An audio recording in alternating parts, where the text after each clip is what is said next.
Morning, welcome to আলোর kitchen. আলোর কিচেনের আজকে একটা রান্না দেখাবো, সেটা চিকেন কিমা। চিকেন কিমা এই ধুয়ে নিয়েছি পরিষ্কার করে, এর মধ্যে টমেটো কেটে রেখেছি। কড়াইতে পেঁয়াজ লাল হয়েছে, এর মধ্যে একে একে আমি মশলাগুলো দেব।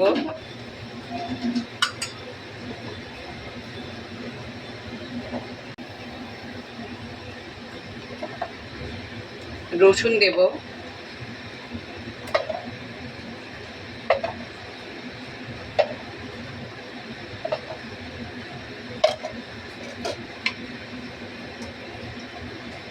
আদা,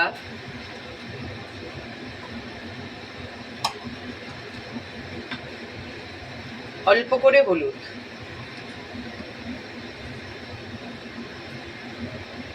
গুঁড়ো লঙ্কা, আর আমার যেটা মশলা ওটাই দিচ্ছি, আপনারা গরম মশলাও দিতে পারেন। আমি কিন্তু সবটাতেই, সব কিছুতেই গরম মশলা যেটা ইউজ হয় আমি সেটা কিন্তু বিরিয়ানির মশলাই ইউজ করি, কারণ এটা আমার পুরো মাসেরই বাজার। আমি আলাদা করে কোনো গরম মশলা কোনো কিছু ইউজ করি না।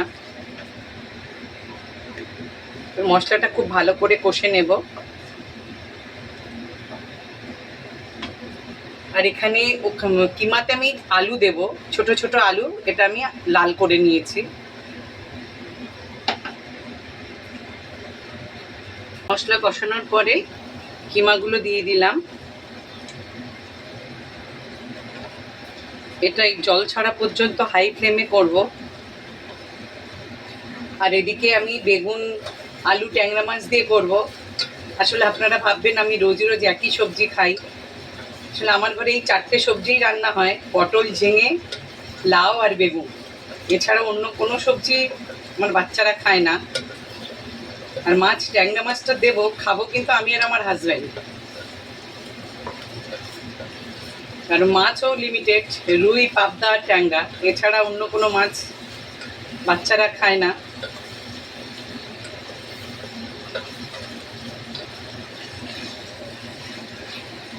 চিকেনের আইটেমটাই আমার ঘরে একটু বেশি হয়, ওই জন্য ঘুরিয়ে ফিরিয়ে চিকেনটাকে একটু বিভিন্ন ধরনের আমি রান্না করি।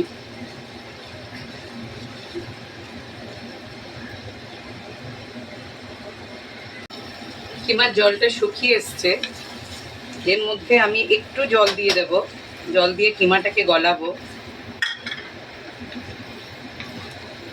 আর আমি বলতে চাই, আমার যত ফেসবুক ফ্রেন্ড, ইউটিউবের যত আমার ফ্রেন্ড আছেন, সবাইকে অনেক অনেক ধন্যবাদ, কেন আপনারা আমার রান্না দেখছেন বলে আমারও রান্না করতে ভালো লাগছে। সবাইকে অসংখ্য ধন্যবাদ। দেখবেন আর রান্না করে খাওয়ার চেষ্টা করবেন। অল্প মশলাতে, হাতের কাছে যে মশলা, সেই মশলাগুলো দিয়েই রান্না। আমি এক্সট্রা কিছু দিই না, যে মানুষ ভাববে এটা করতে গেলে এটা কিনতে হবে, সেরকম আমি কিছু করি না। একেবারে সিম্পলভাবেই রান্নাটা আমি দেখাচ্ছি, আপনারা সেগুলো দেখবেন আর রান্না করে খাবেন। এটার মধ্যে আলু দিয়ে দিয়েছি, আলু দিয়ে একটু কষে নিচ্ছি।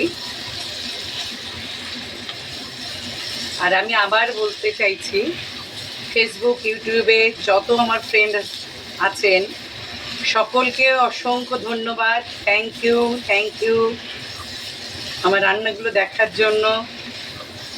আপনাদেরকে অনেক অনেক আমি ধন্যবাদ জানাচ্ছি।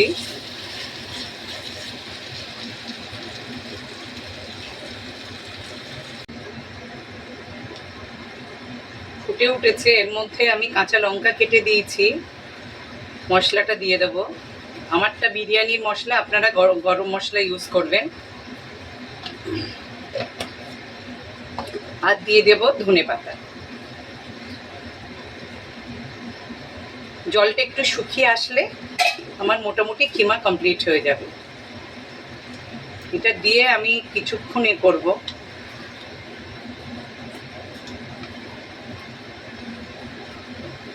মিনিট 5 মতন আমি একটা রাখবো, হাই ফ্লেমেই রাখবো, কারণ জলটা একটু আছে, জলটা একটু শুকানোর মতন হাই ফ্লেমে রেখে দেব।